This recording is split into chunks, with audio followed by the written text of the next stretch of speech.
Hello everyone, in this video we are going to read the second chapter of 5th unit. It's I am watching grandpa. Means some kid is saying that I am watching you grandpa. Then let's read the story. How has the arrival of computers and the internet affected the use of paper? किस तरह से computers या internet के आने से paper के use पे असर पड़ा है? Has there been any significant decline in its use?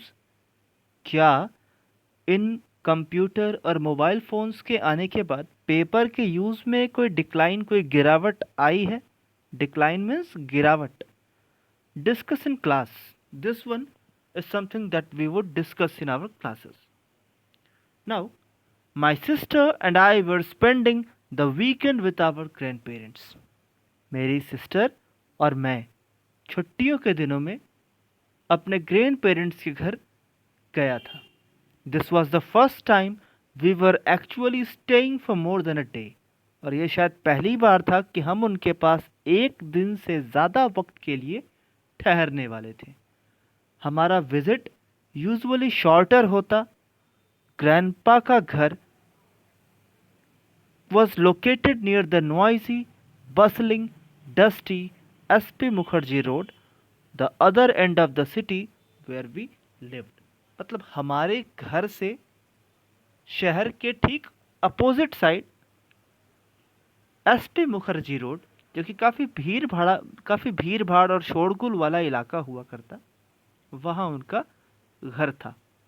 Grandpa and I shared a room as was customary. और जैसा कि रूटीन था, बिल्कुल ये तय था, हमेशा की तरह ग्रैंडपा और मैं एक ही कमरा शेयर करते. He said his prayers before bed. वो रात को सोने के वक्त अपनी प्रार्थना गाया करते and made me join in. और मुझे भी इसमें शामिल कर लिया करते. I had an uneasy night with all the traffic sounds. हालांकि मुझे ट्रैफिक की साउंड्स के कारण रात भर काफ़ी परेशानी रहती. And lights from the main road. और मेन रोड की सड़क से आ रही रोशनी के कारण भी मुझे नींद में काफ़ी तकलीफ होती. I manage to get some sleep.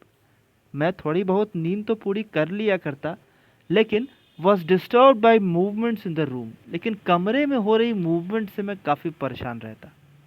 I open my eyes a bit. It was still dark outside. मैंने अपनी आंखें खोली.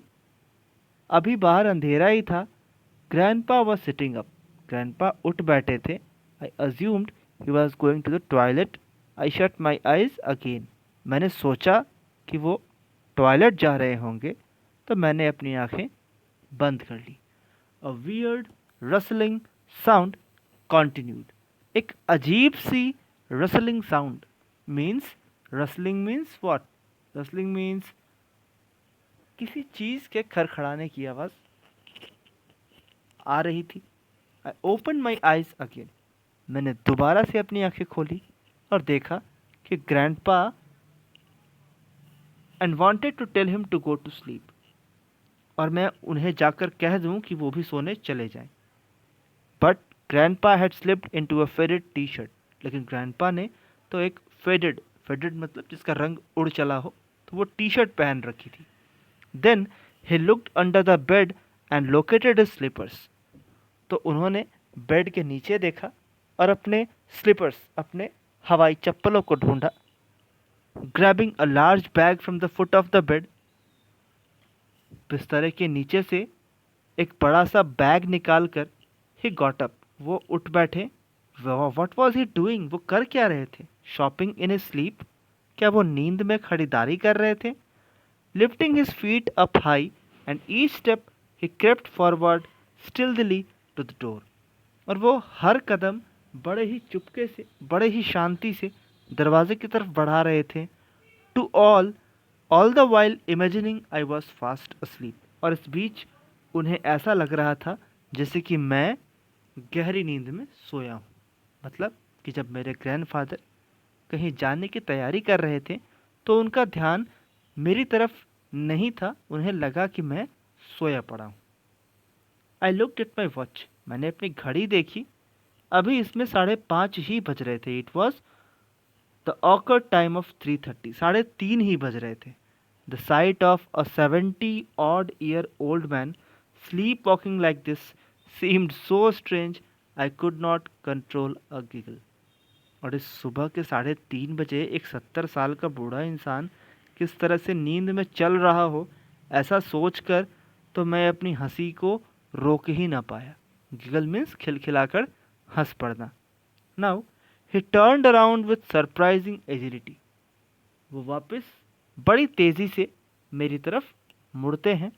His large owl like eyes probing through the darkness to locate the source of the sound. उनकी बड़ी सी उल्लू जैसी आंखें, उल्लू की आंखें बड़ी और शातिर होती हैं, वैसे ही उनकी आंखें ढूंढ रही थी कि इस अंधेरे में ये हंसने की आवाज़ कहाँ से आई। Be quiet if you want to come with me, अगर तुम भी मेरे साथ आना चाहते हो तो शांत हो जाओ। I never imagine an adventure with grandpa, मैंने कभी सोचा नहीं था कि ग्रैंडपा के साथ भी कभी किसी एडवेंचर, किसी साहसिक काम पे जाऊंगा। कुछ देर बाद he led me through the main gate of the apartment and up the stairs where he had rented out a floor to a computer institute. वो जल्दी से अपने अपने अपार्टमेंट के मेन गेट को खोलकर चले जाते हैं सीढ़ियों के ऊपर, जहाँ पर उन्होंने एक कंप्यूटर इंस्टीट्यूट वाले को मकान किराए पर दिया था। When we get to the third floor, he took out a bunch of keys. जब हम तीसरी मंजिल पे गए तो उन्होंने चाबियों का एक गुच्छा निकाला। He took out a bunch of keys. जो कमरा हालांकि स्टूडेंट से भरा तो नहीं था, वो साइबर कैफ़े का काम किया करता, वो साइबर कैफ़े था। But it was not the main room that interested grandpa, लेकिन ग्रैंडपा इसके मेन रूम में इंटरेस्टेड नहीं थे। He took a right turn into another room, उन्होंने दाएं तरफ एक और कमरे की तरफ देखा, मुड़ पड़े। And we entered what looked like a shabby store house, और हम उस कमरे में दाखिल हुए, एंटर किया, हमने प्रवेश किया, जो कि एक बड़ा सा शैबी स्टोर हाउस लग रहा था, मतलब बड़ा ही बिखरा पड़ा store house.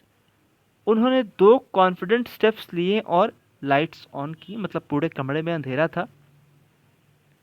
Then we get to see his tenants trusted him, उनके जो किराएदार थे उन्होंने उस पर भरोसा किया था। With all the secure teaching material and here we were robbing them of God knows what.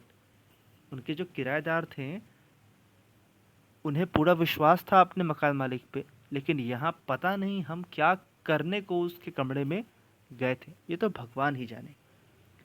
Grandpa whispered, lend me a hand son, मुझे अपना हाथ दो। आई वेंट क्लोजर, मैं पास ही गया। He was crouched on the floor, वो floor पर बैठे थे। हिज शॉपिंग बैग ओपन, उनका शॉपिंग बैग खुला पड़ा था। A large stack of paper was strewn about towards one corner, और एक पेपर का बड़ा सा गट्ठर किनारे पर पड़ा था। आई helped him pile the paper into his bag, मैंने उनकी मदद की कि वो इन पेपर्स को इकट्ठा कर सके अपने बैग में। इसको भरने के बाद हम जल्दी से नीचे आ गए। It was 4:45 AM by my watch, मेरी घड़ी में 4:45 हो रहे थे। He he called out, help me with these, मेरी मदद करो। शॉर्ट दिस पेपर्स आउट, इन पेपर्स को छांटो। One side used over here, इसमें एक साइड, जिनमें एक साइड लिखा है उन्हें एक तरफ रख दो, और जिस पेज के दोनों ही तरफ लिखे गए हैं उन्हें दूसरी तरफ रख दो। और जो ब्लैंक पेपर्स हैं द वर्क, और जो ब्लैंक पेपर हैं उन्हें अलग रख दो। मतलब उसे छांटना था वैसे पेजेस जो खाली हों, जिसके एक साइड लिखा गया हो या जिसके दोनों ही साइड लिखा गया हो। वर्क काफ़ी इजी था लेकिन टाइम कंज्यूमिंग था, समय लेने वाला था। What are you going to do with this grandpa, आप इसके साथ क्या करना चाहते हो? I asked him trying my best to sound non inquisitive, मैं उनसे ऐसे पूछता हूँ जैसे कि मेरी इसमें कोई जिज्ञासा ना हो, कुछ जानने की इच्छा ना हो। These computer people don't respect paper, वो कहते हैं कि ये कंप्यूटर इस्तेमाल करने वाले लोग पेपर की अहमियत नहीं जानते। हर दिन वो ऐसे कितने ही शीट्स फेंक दिया करते हैं। उन्होंने मुझे कमरे की चाबी दे रखी है कि मैं किसी स्वीपर को बुलाकर 6 बजे साफ करवा सकूं। He takes these and gives them to the junk dealer. और जो सफाई कर्मचारी 6 बजे आता है वो इन्हें चुनकर कचड़े वाले को दे देता है। Who disposes of them carelessly, जो इन कागज़ों को डिस्पोज यहीं कहीं बिना ध्यान दिए लापरवाही से डिस्पोज कर देता है। So instead I do half his job for him, तो उसके बदले में उसका आधा काम मैं किए देता हूँ। आई वॉज अमेज्ड कि how much importance he was giving to such a seemingly trivial matter. वो किसी छोटे से मुद्दे को, ट्रिवियल मतलब नॉट सो इम्पोर्टेंट, एक छोटा सा मुद्दा कैसे उसे इतना महत्व दे रहे थे। हर दिन मेरे फ्रेंड और मैं खुद ही हंड्रेड्स ऑफ शीट्स बर्बाद कर देता था जरा सी बात पर। Pointing to the used up pile which was the smallest. जो यूज्ड अप पाइल था मतलब जो पेपर दोनों ही तरफ यूज़ हो गए थे वो सबसे कम था, मतलब ज़्यादातर पेपर बिना यूज़ के ही फेंक दिए गए थे। These I will give to the hawker downstairs. इन्हें मैं नीचे सीढ़ियों पे दे दूंगा हॉकर को। और जो वन साइड यूज पेपर्स हैं उन्हें मैं अपने अकाउंट्स के लिए यूज़ करूंगा and also give some to the poor children. और कुछ गरीब बच्चों को भी दूंगा जो कि एक एनजीओ में पलते बढ़ते हैं। द प्रैक्टिस मैथ्स समथिंग, ये बच्चे उनमें मैथ्स प्रैक्टिस कर सकेंगे। The same happens to us.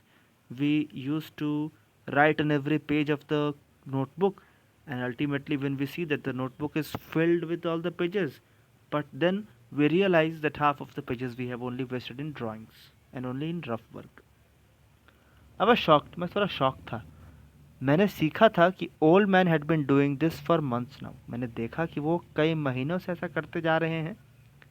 This was a real concrete genuine effort to save paper and the planet. और ये एक सही में बहुत ही कंक्रीट ठोस कदम है इस प्लैनेट को बचाने का और इस पेपर को बचाने का। मैं उनकी तरफ घूरता रहा। आई स्टेयर्ड एट द सेप्टेक्युनेरियन, मतलब 70 साल के इंसान को हम बोलते हैं सेप्ट्यूजेनेरियन, इन ऑ। मैं ऑस्ट्रक होकर, आश्चर्यचकित होकर उन्हें देखता रहा। No school education on environment had ever made an impression. ऐसे किसी भी एजुकेशन ने हमारे ऊपर ऐसा प्रभाव नहीं डाला था। माई क्लासमेट्स और एनीवन, ना तो मुझ पे ना तो मेरे क्लासमेट्स, कोई भी ऐसे किसी इंसिडेंट से इतना प्रभावित नहीं हुए थे जितना मैं इस बार हो रहा था। But his lone endeavours made me realise it all. लेकिन उनके अकेले की कोशिशों ने मुझे ये सब महसूस करने को मजबूर किया। For the first time I truly understood. ये पहली बार था जब मैं कुछ समझ पाया था। And this has been taken from I am watching grandpa in the times of India 4th March 2011. I think the story is quite clear to you. In our class, we will discuss question answers and other things of the lesson. So till then, thanks and goodbye.